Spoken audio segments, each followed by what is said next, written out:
Ini semalam Presiden PAS Tan Sri Hadi dilaporkan telah membuat kenyataan yang dilihat mengecam UMNO dengan dakwaan strategi untuk cetus PRN Johor adalah daripada kluster mahkamah dan kluster yang tiada jawatan. Kita tahu PAS dan UMNO sebelum ini telah menjalinkan kerjasama politik menerusi Muafakat Nasional. Kenyataan daripada Abdul Hadi ini memberi gambaran bahawa Muafakat Nasional yang dibentuk pada tahun 2019 ini mungkin sebenarnya telah pun terkubur. Bagi melihat kemelut hubungan PAS dan UMNO, saya bersama dengan pensyarah Jabatan Pengajian Pentadbiran dan Politik Universiti Melaya, Dr. Muhammad Taufik Yaakob. Dr. Taufik, kita lihat tadi beberapa situasi dan insiden sejak beberapa hari lepas dan juga sidang media sebentar tadi. Adakah ini secara efektifnya menunjukkan bahawa Muafakat Nasional itu telah terkubur? Kenyataan oleh Tan Sri Hadi baru-baru ini dan juga penampilan beliau dengan Tan Sri Muhyiddin sebentar tadi. Ya, meskipun tiada kenyataan rasmi daripada kedua-dua belah pihak yang menyatakan bahawa Muafakat Nasional itu telah terkubur, tetapi saya melihat sebenarnya bibit-bibit ke arah terkuburnya Muafakat Nasional itu sedang berlaku dan tercetus. Ya, apatah lagi menjelang PRN Negeri Johor dalam beberapa minggu yang akan datang. Tapi bagi saya berpandangan saya tidak hairan dengan pergaduhan antara UMNO dengan PAS, kerana sebelum merdeka lagi UMNO dengan PAS ni asyik bergaduh daripada dulu sampai hari ini. Jadi tidak ada penyelesaian kedua-dua parti ini, mungkin disebabkan oleh pemimpin-pemimpin tertinggi mereka itu menilai dan merasakan bahawa mereka itu telah hebat dan tidak perlu lagi untuk bekerjasama antara satu sama lain. Inilah sebenarnya budaya politik yang ada dalam UMNO dan PAS dan tidak perlu wujud lagi dalam arena politik negara, kerana rakyat melihat ini seolah-olah seperti keanak-anakan, ya, seperti budak-budak bergaduh, ya, tidak mendapat jawatan ataupun tidak mendapat peluang yang besar dalam kerajaan ataupun dalam politik negara. Kita sebenarnya sudah meluat dan bosan dengan perkembangan kedua-dua parti politik ini, dan mungkin dalam PRN Negeri Johor selepas ini akan ada satu kejutan yang besar daripada sebuah parti yang baru didaftarkan, dan saya maksudkan itu muda, kerana muda itu ada potensinya dan tidak ada satu politiking yang besar dalam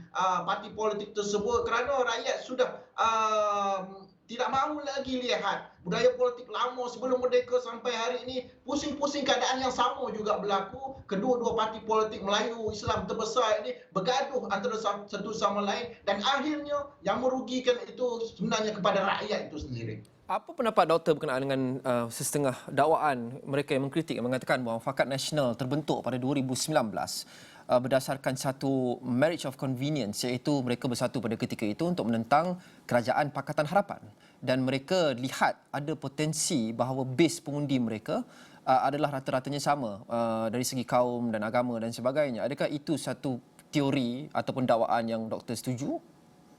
Ya. Pada waktu tersebut mereka ada satu musuh yang nyata, iaitu untuk menentang kerajaan Pakatan Harapan yang dikatakan didominasi oleh DAP, dan kemudian tumbang Pakatan Harapan, dan mereka selepas membentuk kerajaan Perikatan Nasional tidak ada satu matlamat hala tuju yang jelas, ya, yang mampu untuk menyatukan, ya, orang Melayu Islam, dan akhirnya masing-masing merasakan dengan bangganya mereka sudah ada satu kekuatan baru bangkit dengan apa yang berlaku akibat daripada langkah Sheraton. Maka mereka pula selepas itu berebut, ya, pengundi-pengundi, ahli-ahli parlimen, ya, kemudian pemimpin-pemimpin di peringkat bawahan, yang akhirnya menyebabkan tikam menikam antara satu sama lain itu berlarutan dan membarah sehinggalah menjelang PRN Negeri Johor beberapa minggu yang akan datang. Dan saya setuju sebenarnya dengan apa yang dikatakan itu. Mereka tidak ada arah tuju yang jelas, dan sudah pasti apa yang boleh dilakukan. Saya lihat yang paling penting hari ini iaitu bagaimana untuk mereka menilai semula kerjasama tersebut, dan kalau boleh pilih jalan masing-masing, jangan kelirukan ahli-ahli, pemimpin-pemimpin dan pengundi dengan satu kerjasama yang tidak masih lagi terikat antara satu sama lain dan hanya berawang-awangan di peringkat persekutuan, tapi di peringkat negeri itu tidak jelas. Jam 11 pagi tadi, Timbalan Presiden UMNO, Datuk Seri Muhammad Hassan, ada mengirim satu kiriman di akaun Instagram beliau panjang berkenaan dengan Muafakat Nasional ini, tapi ia diakhiri dengan ini: jika PAS merasakan BN itu tidak lagi relevan, kita pulangkanlah kepada rakyat untuk memutuskannya. Dan biarlah rakyat juga memutuskan sama ada PAS dan Perikatan Nasional itu relevan lagi atau tidak. Kita lihat tindakan PAS sekarang ini seolah-olah meletakkan semua pertaruhannya ke Perikatan Nasional untuk bersama dengan bersatu. Daripada segi strategi politik menuju ke PRN Johor, adakah strategi ini pada Dr. wajar, munasabah dan menjanjikan pulangan yang setimpal? Saya melihat apa yang diperlakukan oleh UMNO itu, iaitu dengan hanya menawarkan beberapa buah kerusi, ya, yang dikatakan 4 buah kerusi kepada PAS itu berpijak kepada realiti politik semasa di Johor. Dan kalau keadaan yang sama berlaku di Terengganu, saya tak nampak PAS juga akan bagi lebih daripada 10 kerusi yang dimiliki PAS itu kepada UMNO. Maka inilah sebenarnya pertimbangan politik yang perlu dihalusi oleh kedua-dua pemimpin tertinggi UMNO dan PAS. Jangan lihat kepada boleh saya katakan pemikiran ataupun bayangan bahawa mereka sudah kuat dan akhirnya tidak berpijak di atas bumi yang nyata. Dan bagi saya, tuding-menuding ataupun pergaduhan ataupun perseteruan antara pemimpin UMNO dengan PAS hari ini sudah mencapai tahap yang maksimum. Jika tidak dibendung lagi, saya lihat dalam beberapa hari sebelum pengumuman calon ataupun tarikh-tarikh penting, UMNO dan PAS ini akan berpisah antara satu sama lain dan Muafakat Nasional akan terus menjadi kenangan dan terbubar begitu saja.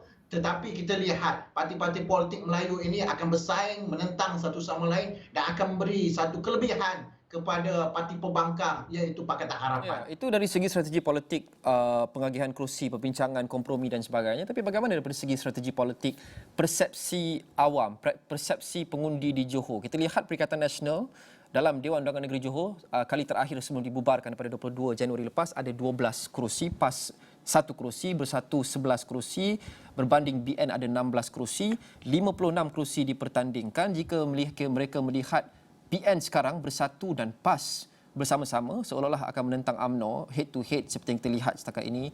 Bagaimana pengundi akan menerima gabungan ini berbanding dengan bagaimana mereka akan menerima BN dan juga PH?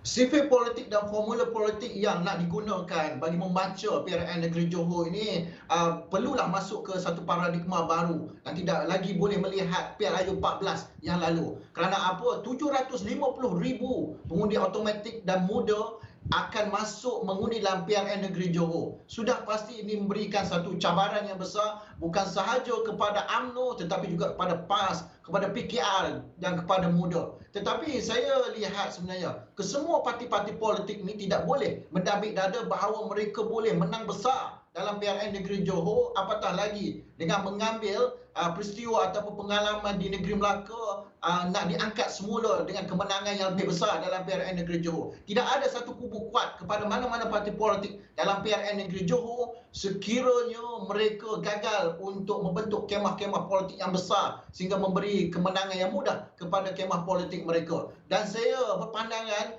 ini adalah ibu kepada segala PRN dan setiap daripada parti politik tidak boleh mengambil ringan tentang PRN Negeri Johor kerana inilah sebenarnya masa depan politik negara yang akan mula dicetuskan di negeri Johor dalam PRN negeri yang akan datang. Berbalik pada muda, adakah doktor benar-benar percaya bahawa muda akan menjadi game changer yang agak signifikan dalam PRN kali ini? Mereka mampu mungkin mencatatkan kejutan dengan merampas beberapa kerusi, mungkin lebih daripada expectations. Kali ini, mengapa jika ya, dan bagaimana pula dengan pemain-pemain baru seperti Pejuang yang pada PRN kali ini adalah PRN kali pertama yang mereka benar-benar bertarung? Politik ini seni sebab mungkin. Kita tidak boleh mengangkat satu mendabik dada satu anggapan bahawa tradisi parti politik lama itu masih boleh diteruskan di setengah buah negeri. Dan bagi saya, muda ini mempunyai ciri-ciri yang boleh diterima oleh pengundi 18 dan automatik. Kerana kita lihat 750,000 pengundi automatik yang akan muncul ini, jika separuh daripada mereka keluar untuk mengundi dalam PRN Negeri Johor, mereka akan menjadi kingmaker kepada hala tuju politik Negeri Johor selepas ini. Dan jika aspirasi-aspirasi muda yang nak dibawa oleh Syed Saddiq bersama dengan sahabat-sahabat dalam parti tersebut mampu untuk menarik bukan sahaja pengundi 18, pengundi automatik dan anak muda, tetapi jika mampu untuk menarik pengaruh sokongan dengan budaya politik yang baru, dengan manifesto yang relevan dan rasional, saya yakin peralihan undi ini boleh berlaku kepada muda. Tetapi muda tidak boleh ambil mudah, kerana mereka perlu juga menilai bagaimana pengundi-pengundi tradisi yang menjadi fixed deposit